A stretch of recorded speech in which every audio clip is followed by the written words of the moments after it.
PG welcome see you in PG point. जैसा कि आपको पता है कि आपकी बीएड की क्लासेस रेगुलर इस चैनल पे चल रही हैं।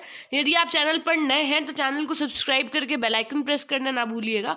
और आपके लिए एक जानकारी ये कि अगर आपको हमारी क्लास की पीडीएफ चाहिए तो आप हमारे टेलीग्राम चैनल से जुड़ सकते हैं, जिसका लिंक आपको डिस्क्रिप्शन बॉक्स और कमेंट सेक्शन में मिल जाएगा, ठीक है। और अगर आप नए हैं तो ये आपके पेपर 1 के, ये मान के चलिए लास्ट यूनिट चल रही है, पेपर 1 आपका खत्म होने पे है, ठीक, यानी फिनिश होने पे है। पेपर 2 की जल्दी ही शुरुआत होगी।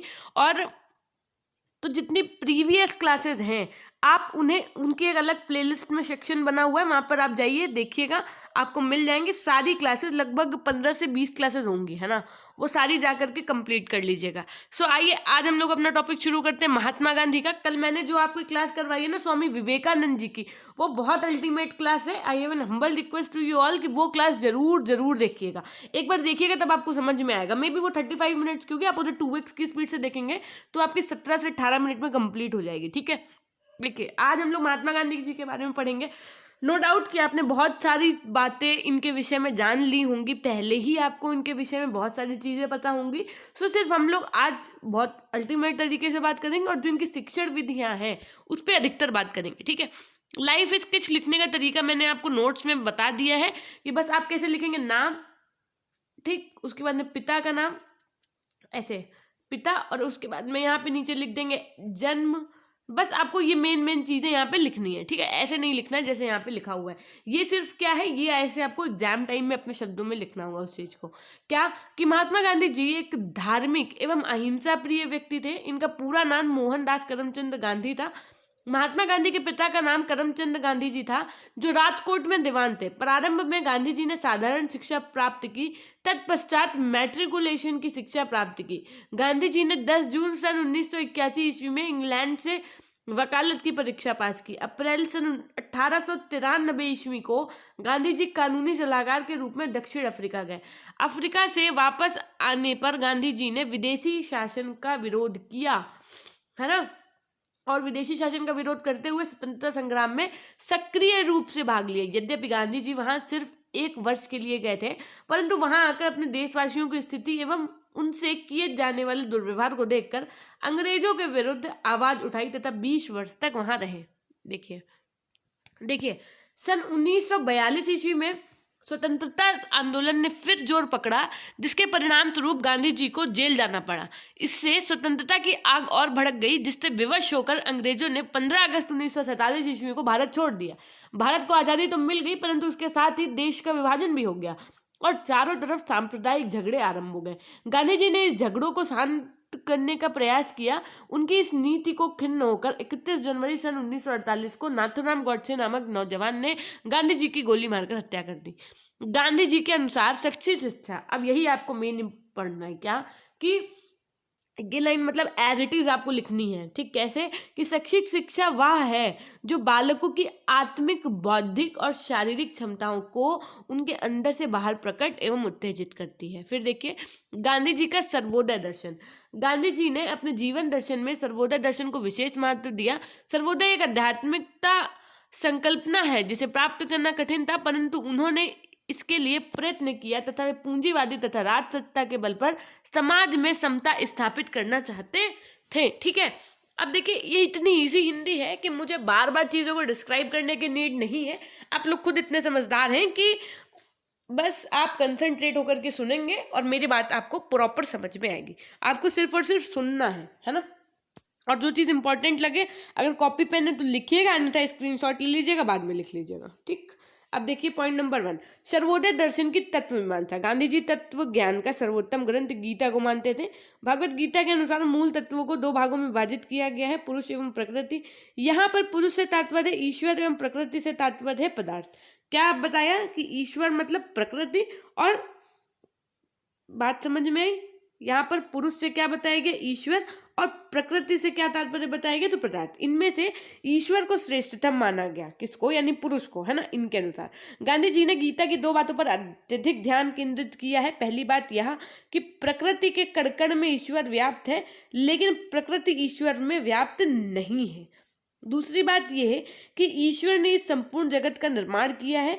गांधी जी ने गीता के इन तथ्यों को उजागर किया कि ईश्वर ही इस जगत का कर्ता एवं प्रकृति इसकी उपादान कारण है। सर्वोदय दर्शन की ज्ञान मीमांसा में क्या बताया गया कि गांधी जी ज्ञान को जीवन का आधार मानते थे। इन्होंने ज्ञान को भौतिक तथा आध्यात्मिक रूप से विभाजित किया है।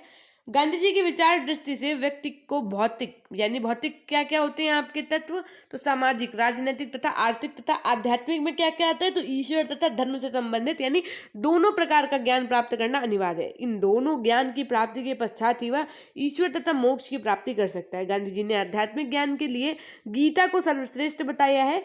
इसमें अध्यात्म एवं स्वानुभूति की शिक्षा एवं कर्म प्रधान श्लोक व्यक्ति को मार्गदर्शन प्रदान करते हैं। गीता के अध्ययन द्वारा व्यक्ति आध्यात्मिक ज्ञान प्राप्त कर सकता है।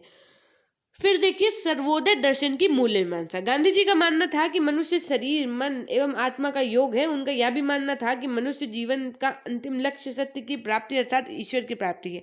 गांधी जी इसी को मुक्ति कहते थे। गांधी जी ने मनुष्य को सर्वप्रथम अपने भौतिक अभावों से मुक्ति प्राप्त करने पर बल दिया है ना। अब देखिए गांधी जी ने भौतिक जीवन की सुख समृद्धि के लिए श्रम, नैतिकता एवं चरित्र के महत्व को स्वीकार किया है।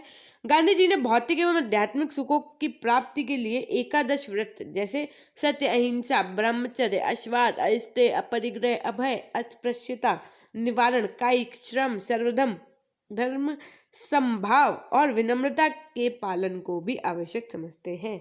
सत्य गांधी जी के लिए साहस एवं साधन दोनों है।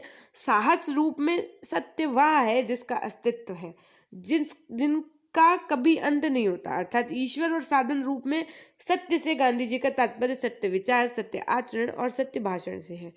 अहिंसा से इसका अर्थ समस्त जीवधारियों के प्रति कुविचार के अभाव से है। इनके विचार से अहिंसा के अभाव में न सत्य का पालन हो सकता है और न ही सत्य की प्राप्ति हो सकती है। फिर देखिए गांधी जी का शिक्षा दर्शन क्या कहा गया कि महात्मा गांधी के जीवन दर्शन के अध्ययन के उपरांत यह ज्ञात होता है कि वह राजनीतिक ज्ञान के साथ साथ एक अच्छे समाज सुधारक एवं धार्मिक प्रवृत्ति के भी थे। गांधी जी प्रत्येक व्यक्ति को शिक्षित करना चाहते थे। उन्होंने पुस्तकीय ज्ञान एवं परीक्षा प्रधान शिक्षा का विरोध करते हुए अनेक सुझाव भी दिया। गांधी जी के अनुसार साक्षरता का अभिप्राय न तो शिक्षा का आरंभ है और न अंत। गांधी जी का मानना है कि यदि मनुष्य पढ़ लिख कर भी अनैतिक व्यवहार करता है तो वह व्यक्ति शिक्षित नहीं माना जाएगा, चाहे उसे कितनी भी बड़ी डिग्री क्यों न मिल जाए। इससे साफ पता चलता है कि गांधी जी का झुकाव नैतिकता पर भी था। ठीक, अब गांधी जी के अनुसार क्या कहा गया कि साक्षरता ना तो शिक्षा का आरंभ है और ना ही अंत, यह विभिन्न साधनों में से एक है जिसके द्वारा पुरुष और स्त्रियों की शिक्षित किया जा सकता है ना। अब देखिए, अब बताइए लोग डिस्क्राइब करें। वैसे आप कल वाली क्लास देखिएगा, उसमें मैंने प्रॉपर डिस्क्राइब किया है। अगर वैसे बताइएगा तो वैसे करवा देंगे, कोई दिक्कत नहीं है। बस ये है कि आप कुछ चीज़ें होती है ना वो आप खुद भी समझ सकते हैं, है ना। इस प्रकार ये शिक्षा द्वारा मनुष्य को आत्मनिर्भर बनाना चाहते थे। इसके लिए उन्होंने हस्त कौशलों की शिक्षा पर विशेष बल दिया जिससे मनुष्य रोजी रोटी कमाने के योग्य बन सके। इसके साथ साथ गांधी जी मनुष्य की आत्मिक उन्नति भी कराना चाहते थे। इसलिए उन्होंने मनुष्य को शिक्षा द्वारा एकादश व्रत, कौन कौन से आपके रहे जो शिक्षा के द्वारा जो एकादश व्रत आए आपके कौन कौन से, तो सत्य, अहिंसा, ब्रह्मचर्य, अश्वाद, अस्तेय, अपरिग्रह, अभय, अस्पृश्यता निवारण, कायिक श्रम, सर्वधर्म संभाव और विनम्रता के पालन पर भी बल दिया गया। फिर देखिए शिक्षा का संप्रत्य यानी कॉन्सेप्ट ऑफ एजुकेशन क्या रहा कि गांधी जी का मत है कि साक्षरता ना तो शिक्षा का अंत है और ना प्रारंभ, यह केवल एक साधन है जिसके द्वारा पुरुष और स्त्रियों को शिक्षित किया जा सकता है। ठीक है, ये उसके बाद में देखिए आप शिक्षण विधि, टीचिंग मेथड। गांधी जी प्रचलित शिक्षण पद्धतियों तथा विधियों को दोषपूर्ण बतलाते हुए शिक्षण विधियों में महत्वपूर्ण परिवर्तन चाहते थे। प्रचलित शिक्षण विधि में बालक निष्क्रिय अवस्था में रहता है और अध्यापक व्याख्यान देकर चला जाता है। इस प्रकार की दोषपूर्ण शिक्षण पद्धति का विरोध करते हुए गांधी जी ऐसी शिक्षण पद्धति लाना चाहते थे जिसमें बालक निष्क्रिय श्रोता न रहकर सक्रिय कार्यकर्ता, निरीक्षणकर्ता और प्रयोगकर्ता के रूप में शिक्षा प्राप्त करे। शिक्षण के क्षेत्र में सबसे अधिक बल क्राफ्ट केंद्रित शिक्षण विधि पर देते थे जिसके अनुसार क्रिया एवं अनुभव के आधार पर सीखने को बल देते थे। इसके साथ साथ गांधी जी कथन, व्याख्यान और प्रश्नोत्तर विधि के महत्व को भी स्वीकार करते थे। साथ ही उपनिषद एवं वेदांत द्वारा प्रतिपादित श्रवण मनन निधि ध्यान की विधि में भी इनका विश्वास था। ज्ञान को क्रिया के माध्यम से विकसित करना इनकी शिक्षण विधि का मुख्य आधार था। इसे सह संबंध विधि भी कहते हैं। गांधी जी के अनुसार बालक की स्वाभाविक प्रवृत्ति है कि वे प्रारंभ से ही अपने माता पिता, बड़े भाई बहनों और शिक्षकों का अनुकरण करते हुए सीखते हैं। अतः प्रारंभ में उन्हीं इस विधि को सीखना चाहिए। माता पिता और शिक्षक को चाहिए कि वह बच्चों को साथ सदैव प्रेम पूर्ण व्यवहार करे, उनके सामने सत्य, अहिंसा, ब्रह्मचर्य, अस्वादस्ते, अपरिग्रह, अभय, अस्पृश्यता, कायिक श्रम, सर्वम संभाव और विनम्रता पूर्ण आचरण करना चाहिए, जिससे एक बालक ऐसे ही आचरण करे। गांधी जी के अनुसार बालक प्रारंभ से ही कुछ न कुछ करता रहता है, अतः किसी भी विषय की शिक्षा की प्राथमिकता क्रिया द्वारा पहले देनी चाहिए। आज का खेल विधि और प्रयोग विधि अपने में क्रिया विधि है। इस प्रकार गांधी जी स्वयं करके सीखने पर बल देते हैं, यानी कि पहले आप खुद से करिए फिर सीखिए, है ना। इसके साथ साथ संगीत कला और हस्तकौशल की शिक्षा पर भी बल देते हैं। गांधी जी के अनुसार बच्चे जिज्ञासा प्रवृत्ति के होते हैं, उन्हें शुरू से चीजों को जानने की इच्छा रहती है, यानी डिजायर टू नो। अतः उनकी इन इच्छाओं का समाधान करने हेतु सावधानी रखते हुए, सक्रिय भूमिका रखते हुए उनके समक्ष समस्याओं का समाधान करना चाहिए। गांधी जी मौखिक विधियों में व्याख्यान, प्रश्नोत्तर, वाद विवाद आदि विधियों का प्रयोग को सहयोगी विधि के रूप में मानते हैं। गांधी जी के अनुसार सहसंबंध विधि में बच्चे अपने वास्तविक जीवन की वास्तविक क्रियाओं में भाग लेते हैं और इस प्रकार सीखने में उनकी शारीरिक, मानसिक तथा मानसिक दास्ता से मुक्ति तथा दूसरे अर्थ में मुक्ति से तात्पर्य आत्मा की संसारिक बंधनों से छुट्टी। इस प्रकार महात्मा गांधी मानसिक राजनीतिक दास्ता के साथ साथ संसारिक मोह से मुक्ति दिलवाना चाहते हैं। शिक्षा के सर्वोच्च उद्देश्य इन महात्मा गांधी जी के अनुसार क्या है कि अंतिम वास्तविकता का अनुभव, ईश्वर और आत्मानुभूति का ज्ञान है। शिक्षा के वास्तविक उद्देश्य की यदि बात की जाए तो शिक्षा का यह परम उद्देश्य होना चाहिए कि वह व्यक्ति का संपूर्ण विकास करके उसके चरित्र का निर्माण करे, क्योंकि चरित्र के निर्माण द्वारा उत्तम राष्ट्र की निर्माण संभव होगा। अब देखिए, महात्मा गांधी जी के अनुसार पाठ्यचर्या यानी करिकुलम कि इन्होंने एक नवीन शिक्षा प्रणाली का सूत्रपात किया, जिसे बेसिक शिक्षा प्रणाली या बुनियादी शिक्षा के नाम से जाना जाता है। इस शिक्षा का पाठ्यचर्या क्रिया प्रधान है तथा इसका उद्देश्य बालक को कार्य, प्रयोग तथा खोज के द्वारा उसकी शारीरिक, मानसिक तथा आध्यात्मिक शक्तियों का विकास करना है, जिससे वह आत्मनिर्भर होकर समाज का आवश्यक अंग बन जाए। महात्मा गांधी के अनुसार पाठ्यचर्या में हस्तशिल्प को केंद्रीय स्थान दिया जाना चाहिए ताकि प्रचलित शिक्षा के दोषों को दूर किया जा सके। इसके लिए उन्होंने आधारभूत शिल्प जैसे कृषि, कताई, बुनाई, गत्ते का काम, लकड़ी का काम, चमड़े का काम, मत्स्य पालन आदि को महत्व दिया। मातृभाषा की यदि बात करें तो महात्मा गांधी जी ने पाठ्यचर्या में मातृभाषा को प्रमुख स्थान दिया। गणित, सामान्य ज्ञान के अंदर आपका क्या है, जीव विज्ञान, वनस्पति विज्ञान, शरीर विज्ञान, ये सारी चीजें, कला, ड्राइंग व संगीत हिंदी में जहां मातृभाषा न हो, शारीरिक शिक्षा, खेलकूद और व्यायाम। फिर देखिए, महात्मा गांधी ने प्राथमिक व भिन्न व निम्न माध्यमिक स्तर के बालकों के लिए पाठ्यचर्या निर्धारित किया। महात्मा गांधी के अनुसार अनुशासन क्या कि गांधी जी ने अनुशासन को व्यक्ति के जीवन में महत्वपूर्ण स्थान प्रदान किया है, परंतु उन्होंने छात्रों को स्वतंत्र एवं आत्म अनुशासन अर्थात स्वयं अनुशासित रहने पर बल दिया है। प्रभावात्मक अनुशासन से गांधी जी का तात्पर्य ऐसे अनुशासन से है जिससे बालक आत्म अनुशासित होकर कार्य करे। इसके लिए उन्होंने शिक्षकों को अनुशासन में रहने का सुझाव दिया। उनका मानना था कि अगर शिक्षक अनुशासित रहेंगे तो उनसे प्रेरित होकर बालक भी अनुशासन में रहेंगे। ठीक, दंड रहित अनुशासन देखिए कि गांधी जी कठोर दंड के विपक्ष में थे, किंतु उनका मानना था कि बालकों को पूर्ण स्वतंत्रता भी नहीं देनी चाहिए। गांधी जी के अनुसार दंड व्यवस्था आवश्यक है, परंतु दंड ऐसा होना चाहिए जिससे बालक को यह अनुभव हो कि उन्हें दंड उनकी भलाई के लिए दिया जा रहा है, ना कि किसी द्वेषवश।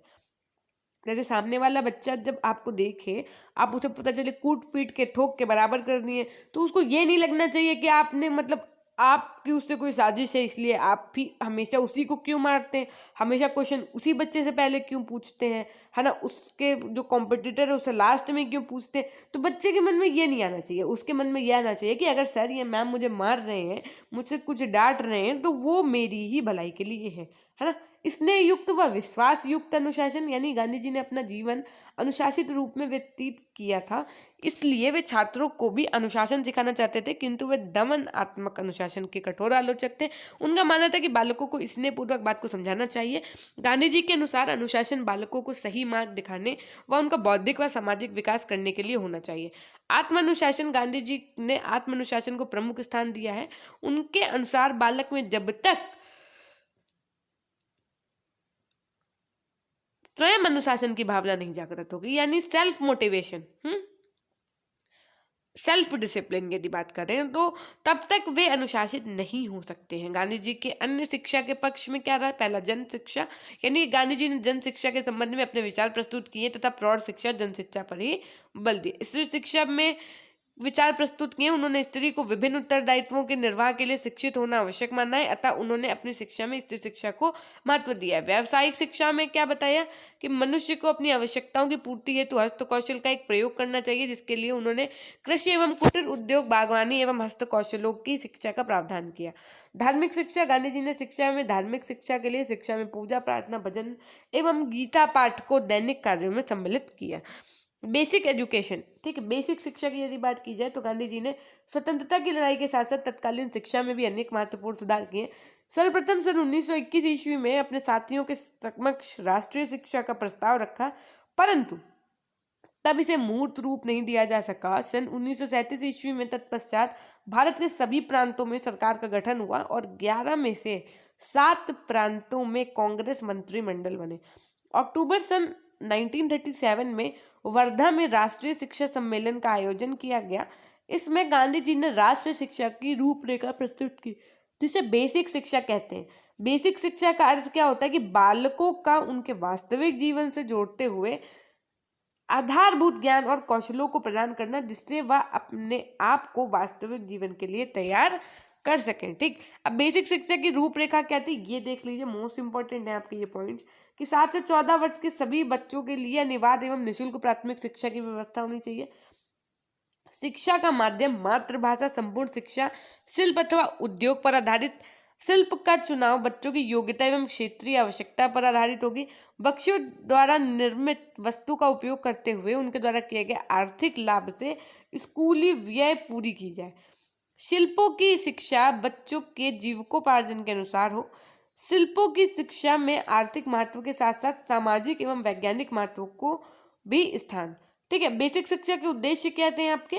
तो पहला शारीरिक एवं मानसिक विकास, दूसरा सर्वोदय समाज की स्थापना, तीसरा आपका सांस्कृतिक विकास, फिर चारित्रिक एवं नैतिक विकास, व्यवसायिक विकास, आध्यात्मिकता का विकास। अब देखिए, बेसिक एजुकेशन के कुछ आधारभूत सिद्धांत थे, ये इंपॉर्टेंट है, ये पढ़ लीजिएगा। पहला कि शिक्षा को अनिवार्य एवं निःशुल्क बनाने का सिद्धांत था। क्या कि ये मतलब जो जन्मसिद्ध अधिकार होना चाहिए बच्चे का, कि जो गांधी जी के अनुसार 7 से 14 वर्ष के बालक या बालिकाएं हैं उनके लिए अनिवार्य और निःशुल्क शिक्षा की बात कही गई। शिक्षा को आत्मनिर्भर बनाने का सिद्धांत, गांधी जी शिक्षा को सार्वभौमिक, अनिवार्य एवं निःशुल्क बनाना चाहते थे, अतः इन्होंने स्कूल में अनिवार्य शिक्षा पर बल दिया, जिससे शिक्षा को आत्मनिर्भर अर्थात सेल्फ सपोर्टिंग बनाया जा सके। सत्य, अहिंसा और सर्वोदय का सिद्धांत, यानी उस समय अंग्रेजी शिक्षा प्राप्त शिक्षित व्यक्ति सामान्य व्यक्तियों का शोषण करते थे। गांधी जी के अनुसार शोषण हिंसा है और वे सत्य और अहिंसा के पुजारी थे, अतः उन्होंने सत्य, अहिंसा व सर्वोदय का सिद्धांत दिया।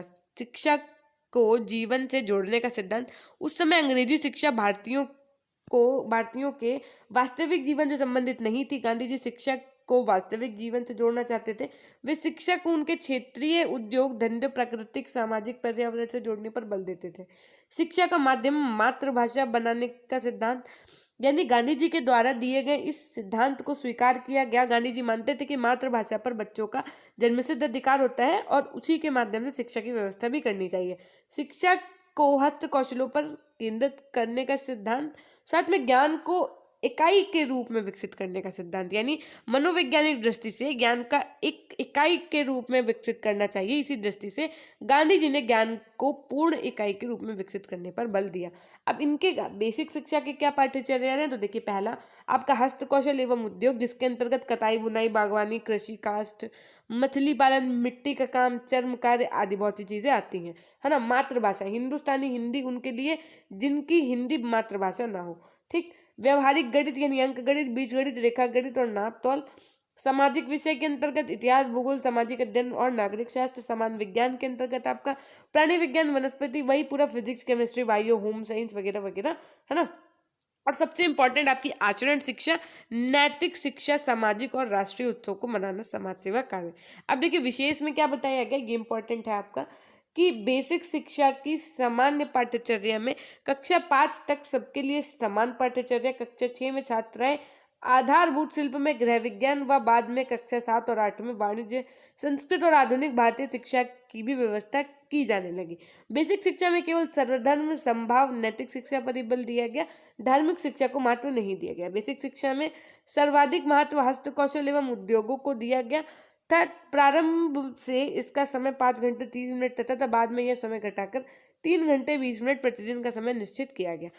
बेसिक शिक्षा की कुछ शिक्षण विधियां थी, वो क्या थी तो आइए जानते हैं कि आधुनिक शिक्षण विधि के विपरीत थी। इसमें पुस्तक प्रणाली के स्थान पर क्रिया प्रधान शिक्षण विधि पर बल दिया गया।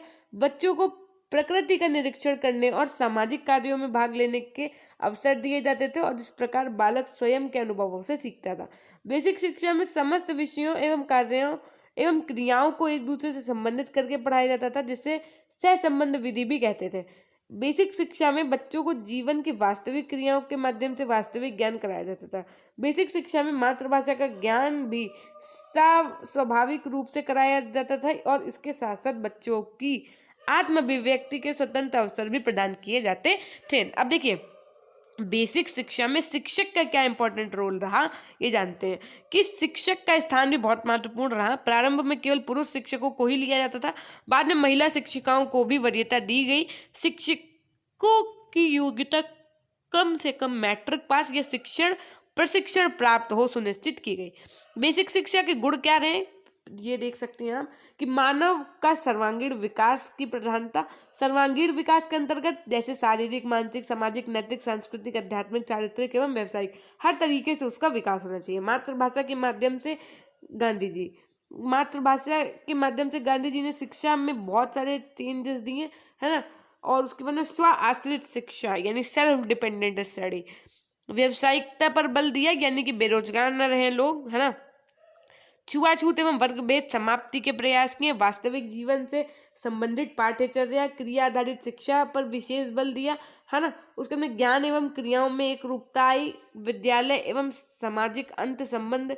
फिर देखिए बेसिक शिक्षा के जो कुछ दोष रहे, डिमेरिट्स रही, वो क्या कि ग्रामीण क्षेत्रों तक सीमित रही, मतलब ये नगरों तक नहीं जा पाई, आपके सिटी तक नहीं जा पाई, है ना। तो ऐसा प्रतीत होता है कि बेसिक शिक्षा केवल ग्रामीण क्षेत्रों के लिए ही थी। ठीक है, ये कुछ उसके दोष हैं कि जैसे हर एक चीज का अपने गुण और अवगुण होते हैं ना, सेम वैसे ही केंद्रीय विषय हस्तकौशल की जाकिर हुसैन समिति ने स्कूल इस समय के 5 घंटे 30 मिनट में से घटाकर 3 घंटे 20 मिनट इसके लिए निर्धारित किए थे। शिक्षक में समस्त विषयों एवं क्रियाओं पर ध्यान दिया जाना चाहिए, न केवल एक विषय या क्रिया पर। अधूरी व्यवस्था रही, कैसे कि इस योजना में नगरीय बच्चों की उपेक्षा करके मात्र ग्रामीण बच्चों की आवश्यकताओं की पूर्ति का ध्यान रखा गया। इस व्यवस्था में अनिवार्य एवं निःशुल्क प्राथमिक शिक्षा की योजना ही मात्र है, जबकि इसको राष्ट्रीय शिक्षा योजना कहा जाता है। प्राथमिक स्तर तक सीमित रही, अर्थात 7 से 14 वर्ष की ही आयु के बच्चों तक ये सीमित रही, है ना।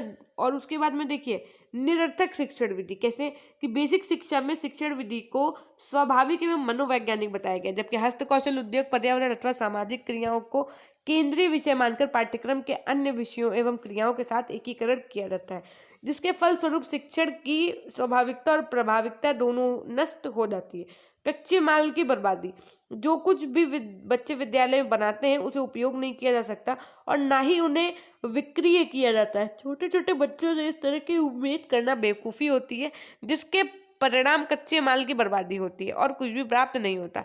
समय एवं शक्ति का ह्रास, यानी छोटे छोटे बच्चों के हस्त कौशल में पारंगत करना कठिन रहता, उनसे किसी प्रकार के उत्पाद को प्राप्त करके विद्यालयों का व्यय निकालना संभव नहीं हो सकता। इस प्रक्रिया में कच्चे माल की बर्बादी तो होती है, साथ ही साथ बच्चों का समय और शक्ति का भी नाश होता है ना। और इन्होंने सिर्फ और सिर्फ क्रिया पर बल दिया था, है ना। तो इनकी जो धार्मिक शिक्षा में भी कमी थी बेसिक एजुकेशन में। अब महात्मा गांधी के शिक्षा दर्शन की उपयुक्तता यानी मूल्यांकन यदि बात किया जाए तो evaluation of usefulness of Mahatma Gandhi educational philosophy. Mahatma Gandhi का शिक्षा दर्शन भारतीय परिस्थितियों के लिए सर्वदा उपयुक्त है। भारतीय आवश्यकता लघु व कुटीर उद्योग को बढ़ावा देना है ताकि प्रत्येक व्यक्ति आत्मनिर्भर हो सके। ये तो मोदी जी वाली बात हो गई यहाँ पे। यह तभी संभव है जब भारतीय नागरिक हृदय में ईश्वर को रखेंगे ताकि सत्य के रास्ते पर चलते हुए सही ढंग से कार्य कर सके। अतः यह कहना बिल्कुल सत्य है कि डॉक्टर M.S. पटेल ने महात्मा गांधी के विषय में लिखा कि महात्मा गांधी के दर्शन का सावधानी से अध्ययन करने पर ज्ञात होता है कि उनके शिक्षा दर्शन में प्रकृतिवाद, आदर्शवाद तथा प्रयोजनवाद एक दूसरे के विरोधी ना होकर पूरक है। महात्मा गांधी के दर्शन को आदर्शवाद आधार प्रदान करता है, जबकि प्रकृतिवाद और प्रयोजनवाद इसके सहायक है। Doctor MS. पटेल के अनुसार शिक्षा दर्शन अपनी योजना में प्रकृतिवादी, अपने उद्देश्य में प्रयोजनवादी है। शिक्षा दर्शन में महात्मा गांधी की वास्तविक महानता इस बात से है क्या कि उनके दर्शन में प्राकृतिक यानी प्रकृतिवाद, आदर्शवाद व प्रयोजनवाद की मुख्य प्रवृत्तियां अलग और स्वतंत्र नहीं है, वरन मिलकर एक हो गई, जिससे ऐसे शिक्षा दर्शन का जन्म हुआ जो आज की आवश्यकताओं के लिए उपयुक्त होगा, मानवात्मा की सर्वोच्च आकांक्षाओं को संतुष्ट करेगा। अब देखिए यहाँ पे क्या बताएगा, आदर्शवाद, प्रयोजनवाद, प्रकृतिवाद। यदि जिन बच्चों ने पुरानी क्लासेस देखी हैं तो बता दीजिएगा। प्रैग्मेटिज्म, नेचुरलिज्म, आइडियलिज्म, इसका पूरा पूरा टॉपिक पढ़ाया है। अब मैं उस बात को अगर यहाँ समझाने बैठ गई तो आपकी सिर्फ ये क्लास 3 घंटे की हो जानी है। तो वो सब इसीलिए मैं बोल रही हूँ, अगर आप नए हैं, बाद में आए हैं, सो नो प्रॉब्लम, यूट्यूब का यही एक बेनिफिट है और आप इस बेनिफिट को लीजिए, आराम से जा करके प्रीवियस क्लासेस देख लीजिए, है ना। और कैसी लगी आज की क्लास आपकी ये ज़रूर बताइएगा। और हमेशा से मेरी एक रिक्वेस्ट यही है कि आज जैसे मैंने आपसे कहा ना कि ये वाली क्लास ज़रूर देखिएगा, स्वामी विवेकानंद जी वाली, इससे पहले वाली क्लास, वो बहुत अल्टीमेट क्लास है, सच में बहुत अच्छी है, ज़रूर देखिएगा। साथ में कमेंट सेक्शन में कमेंट करना ना भूलिएगा। If you have any doubt you can ask me. और हाँ, वैल्यूएबल कमेंट, अगर आपके कोई क्वेश्चन है तो वो करिएगा। कुछ पिछले वीडियोस भी जा करके चेक कर लिया करिए, शायद आपके कमेंट्स का आंसर पुराने वीडियोस में हो, है ना। तो ये थी एक छोटी सी जानकारी। और अगर आप नए हैं तो आप हमारे टेलीग्राम चैनल से जुड़ जाइएगा, जिसका लिंक आपको डिस्क्रिप्शन बॉक्स और कमेंट सेक्शन दोनों जगह पे मिल जाएगा। पीजी पॉइंट के ही नाम से आपका ग्रुप भी है। सो हमेशा खुश रहिए, मुस्कुराते रहिए, कभी अपने लिए तो कभी अपनों के लिए। Till then take care, bye bye, meet up with you in next video.